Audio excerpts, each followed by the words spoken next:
દિવાળીના નાસ્તા માટે ઘઉંના લોટમાંથી ફરસી પૂરી બનાવીશું એકદમ નવા સ્વાદ અને નવી રીતે અને નવા મસાલા સાથે। તો સૌથી પહેલાં કઢાઈની અંદર 2 કપ ઘઉંનો લોટ, 3 ચમચી બેસન, 1 ચમચી રવો, 2 ચમચી ઘી, 2 ચમચી તેલને બરાબર મિક્સ કરીને ગેસની ઉપર રાખીને ગેસની આંચ એકદમ સ્લો કરીને 3 મિનિટ જેવું આ લોટને મિક્સ કરી અને શેકાવા દો। શેકાઈ જાય એટલે આપણે લોટને ઠંડો થવા દેવાનો છે। ત્યાં સુધીમાં દસ્તાની અંદર આપણે જીરું, મરી અને અજમાને ક્રશ કરી લેવાનું છે, અધકચરું વાટી લેવાનું છે। હવે લોટ ઠંડો થઈ ગયો છે એટલે એની અંદર આપણે મીઠું સ્વાદ પ્રમાણે અહીં આગળ ચીલી ફ્લેક્સ એડ કરીશું અને જે આપણે દસ્તામાં વાટેલો મસાલો છે તે એડ કરી હવે લોટ કઠણ બાંધી દો। 10 મિનિટ જેવું લોટને રહેવા દેવાનું છે। 10 થી 15 મિનિટ પછી એક સરખા લુવા કરી અને રોટલી કરવાની છે। એની માટે સાટા માટે 1 ચમચી ચોખાનો લોટ અને 2 ચમચી ઘીથી મિક્સ કરીને સાટો તૈયાર કરી લો।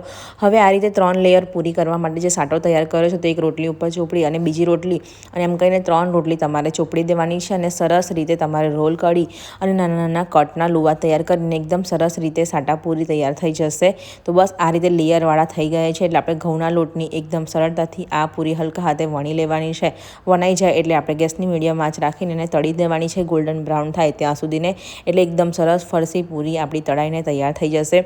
ગુજરાતી કિચનનું આ નવું પેજ છે જે તમે જૂનું પેજ જો ફોલો કરતા હોય એ કઈ કારણસર બંધ થઈ ગયું છે એટલે આ પેજને ફોલો કરવાનું બિલકુલ ના ભૂલતા અને યુટ્યુબ ચેનલને પણ સબસ્ક્રાઈબ ના કર્યું હોય તો ગુજરાતી કિચન યુટ્યુબ ચેનલને પણ સબસ્ક્રાઈબ કરજો।